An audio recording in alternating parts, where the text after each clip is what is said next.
तर आज आहे महाराष्ट्रीयन सण बैलपोळा. बैलपोळ्याच्या सर्वांना हार्दिक शुभेच्छा. आणि बैलांची पूजा करून आपल्याला त्यांच्यासाठी नैवेद्य बनवायचा आहे पुरणपोळीचा, आणि छोटीशी बैलांची पूजाही करायची आहे. तर चला व्हिडिओ स्किप न करता बघत राहा. तर किचनमध्ये आल्यानंतर मी आता चणा डाळ आता बॉईल करून घेणार आहे, म्हणजे उकडवून घ्यायची आपल्याला पाणी टाकून. तर डाळ ना 1 तास भिजत ठेवली ना, आणि त्यानंतर कुकरला 3 ते 4 शिट्ट्यांमध्ये डाळ अगदी मस्त शिजून जाते. तर मी जेव्हा पण पुरण करते ना, तर डाळ आहे ना 1 तास अगोदर पाण्यात टाकून ठेवते, गरम पाण्यामध्ये टाकून ठेवायची. आणि त्यानंतर आहे ना कुकरच्या 3 किंवा 4 शिट्ट्यामध्ये डाळ अगदी मस्त शिजून जाते. आणि त्यानंतर इथं मी कांदा कापून मसाल्याची पण तयारी करते, कारण एक साईडला कुकर लावला डाळीचा. तर डाळीच्या 3 ते 4 शिट्ट्या होईपर्यंत आता मी ते कांदा कापून घेते, म्हणजे कटाची आमटी तयार करण्यासाठी मसालाही तयार होईल. तर इथं मी दुसऱ्या गॅसवर आता कुकर ठेवणार आहे, आणि त्यानंतर मी तर तवा ठेवला आहे लोखंडाचा, आणि त्यात लांब असा कापून घेतलेला एक कांदा घेतला आहे. थोडंसं तेल टाकून घेते, म्हणजे कांदा आहे ना अगदी छान असा लाल ब्राऊन झाला ना, तर कटाच्या आमटीची टेस्ट अजून छान लागते. त्याच्यानंतर थोडंसं खोबरं, इथं अर्धी वाटी खोबरं घेतलं आहे मी, आणि खोबऱ्याचे असे लांब तुकडे करून घेते. आणि आपला कांदा भाजून झाला ना, त्यानंतर मग खोबरं पण लालसर भाजून घ्यायचं आहे.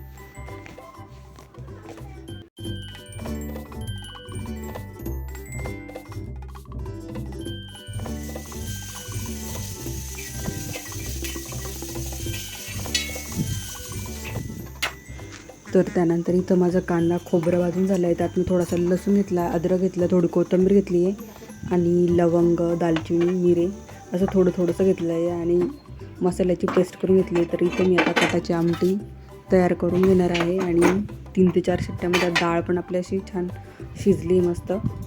तर तुम्ही बघू शकता अगदी मस्त डाळ चिकन शिजून गेली आहे. आणि आता मी ना डाळ कढईमध्ये काढून घेते, म्हणजे याच्यातच आपल्याला पुरण तयार करता येईल गूळ वगैरे टाकून. तर यातली मी डाळ आता काढून घेते, आणि जे डाळीचं आपण जे पाणी ना त्याची कटाची आमटी बनवणार आहोत. तर इथं आमटी बनवण्यासाठी मी छोटीशी कढई असा टोप ठेवला आहे, आणि त्यामध्ये तेल टाकते 2 ते 3 चमचे, जे आपली कढईतली पळी असते ना त्याने. आणि त्यानंतर इथं तेल तापल्यानंतर मी इथं मसाला टाकून घेते. मसाला अगदी तेल सुटेपर्यंत व्यवस्थित असं परतून घ्यायचं आहे. आणि थोडासा कढीपत्ता टाकला आहे. कढीपत्ता टाकला तर आमटी टेस्ट अजून छान लागतं, असं फ्लेवर मस्त. आणि दुसऱ्या साईडचाही गॅस चालू केला आहे मी. आमटीचा मसाला परतून होईपर्यंत इथं आपलं डाळीचं पुरणही तयार होईल. तर थोडंसं पाणी त्यातलं आटेपर्यंत मी गॅस चालू केला आहे. आणि त्यानंतर इथं 2 चमचे गरम मसाला, 2 चमचे लाल मिरची पावडर, आणि अर्धा चमचा हळद टाकली, आणि पुन्हा असं मसाले तेलात परतवून घेते. आणि त्यानंतर हे जे डाळीचं पाणी ठेवलेलं होतं त्यात थोडीशी डाळही होती, आणि ते पाणी मी आता पुन्हा कटाच्या आमटीमध्ये टाकून घेते. तर डाळीचं पाणी टाकलं ना, किंवा थोडीशी डाळी टाकली ना, तर आमटीची टेस्ट ना अगदी मस्त लागते. आणि थोडीशी अख्खी डाळ पण टाकली ना तीही छान लागते. त्यानुसार मी इथं थोडंसं मीठ टाकून घेते अंदाजानुसार. आणि इथं बघू शकता डाळ ही बऱ्यापैकी तिच्यातलं पाणी आटलं आहे. आणि इथं मी गूळ टाकून घेते. वेलदोडे पावडर असेल तर टाकू शकता, माझ्याकडं नाही आहे त्यामुळं मी इथं टाकलेलं नाही. इथं गूळ बघा एकदम असं वितळलं आहे त्यामध्ये. आणि पुरणपोळी बनवण्यासाठी इथे मी आता पोळ्यांचं वरचं जे कवर असतं त्याचं पीठ भिजून घेते पुरणपोळीचं. इथं मी 1 मोठी वाटी भरून आहे ना गव्हाचं पीठ घेतलं, आणि अर्धी वाटी मैदा टाकला आहे, आणि थोडंसं मीठही टाकून घेतलं आहे. आणि आता थोडंसं पाणी टाकून असा मऊ आपण गोळा मळून घेणार आहे. तर जसं असं मी इथं मळून ठेवलं आहे, म्हणजे आपलं तिकडं पुरण तयार होईपर्यंत पीठही आपलं छान असं भिजल, मऊ छान पोळ्या होतील. तर मी आता मळून पीठ साईडला ठेवून देणार आहे. आणि तिथं आपलं पुरणही तयार झालेलं आहे. तेही थंड झाल्यानंतर आता मी इथं पुरणाच्या चाळणीने चाळून घेते. अगदी 1 ते 1.5 वाटीचंच पुरण आहे, जास्त नाही केलं आहे. तर इथं मी आता पुरण चमच्यानेच असं घसून करते, कारण जर तुम्ही डाळ 1 तास पाण्यात भिजत ठेवली ना, तो पुरण शिजताना इतकं छान मऊ शिजून जातं का त्याच्यावरती ते जाडसरसुद्धा तुम्ही बघू शकता, अगदी चाळणीतून पुरण पूर्णपणे खाली गेलं आहे. आणि वरती असं जाडसर पण राहिलं नाही. तर अशा पद्धतीनेच मी पुरण बनवत असते. तर बघू शकता इथं पुरण तयार झालं आहे. आणि यानंतर आता मी पोळ्याही करून घेते. तर पुरणाच्या पोळ्या मी इतकं जास्त आवडत नाही, नुसार असं 2-2 सर्वांना येतील याप्रमाणे असं बनवून घेते. तर गव्हाचं पीठ आणि मैदा थोडासा मिक्स केला ना तर पोळी अगदी छान अशी मऊ होते आणि जास्त वेळ छान मऊ राहते. तर मी आता सर्व पोळ्या इथं करून घेणार आहे, कारण आरव झोपलेला आहे. तो उठेपर्यंत माझ्या इथं पोळ्या झाल्या ना तर मग बाकीचं स्वयंपाक थोडासा हळूहळू केला जातो. त्यानंतर इथं पोळीवर मी तूप टाकून घेते.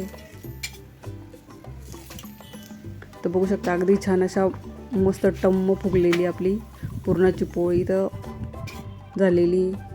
तर अशा पद्धतीने मी आता सर्व पोळ्या तयार करून घेते.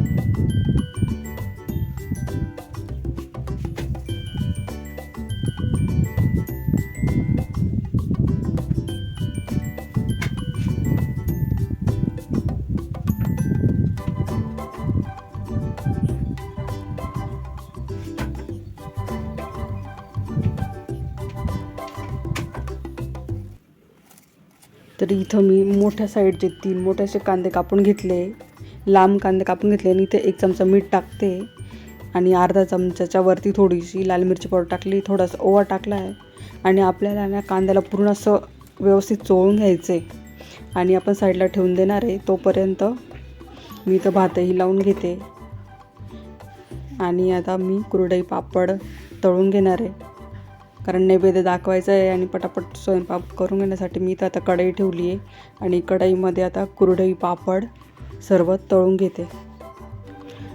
तर कुरडई पापड थोडेसे जास्तच तळून घेते, म्हणजे आरव पण छोटा आहे आणि भूमीला पण दुसऱ्या दिवशी पण ते सकाळी खातात पापडी. त्यामुळं मग आता तळतानीच थोडेसे 2-2 जास्तीचे तळून घेते. आणि उडदाचे पापड आवडतात सर्वांना, त्यामुळं मग उडदाची 2-3 तळते, तांदळाचे आणि नागलीचे कुरडई असं तळून थोडेसे मी आता कॅरी बॅगमध्ये भरून ठेवलं उद्यासाठी. आणि इथं कांद्याला आपण मीठ, मिरची आणि थोडासा ओवा टाकून ठेवलं तर, आणि मीठ टाकल्यामुळे ना कांद्याला अगदी असं मस्त पाणी सुटतं आणि त्या पाण्यामध्येच आपल्याला पीठ भिजवायचं आहे. आणि थोडीशी मी कोथिंबीर टाकली आहे आणि इथून वरतून पाणी नाही टाकणार आहे. जे कांद्याला जे सुटलेलं पाणी ना आपण त्यातच पीठ भिजवणार आहोत. त्यामुळे ना खेकडा भजी अगदी अशी कुरकुरीत आणि मस्त लागतात, त्याची टेस्ट अजून जास्त छान लागते.